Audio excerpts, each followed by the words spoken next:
Hey, what's everybody? Welcome back to the channel. I'm in my lab downstairs here, and today we're going to be working on the Ultimaker. So, very frustrating when these are 9 mini Stanley Cup trophies, and they only decided to print the top half. So, I'm going to show you a little trick. So, the first thing you need is this tool here. I knew it was right here somewhere. And what you do, I've already done this, but I'm going to show it to you anyways, is you want to measure from the base right up to where it ended. Right about there. Okay? And you get that number. That's the distance. Now, I use Simplify 3D, and I'm not going to go into that right now, but if you have any questions, you can leave them in the comments about how I resume print here.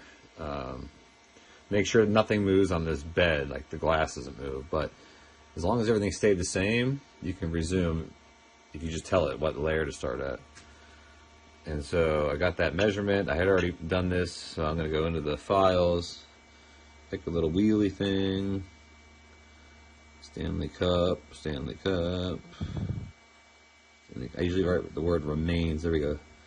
It's a 3-inch version, and then it's the remains of it. So it's going to heat up here, and we'll cut the video and then resume when it's getting started. Alright, here we go.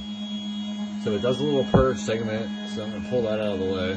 Just don't want to get that stuck on it. Now this machine's had some problems with this cord, something with the connection. Hope it doesn't happen here.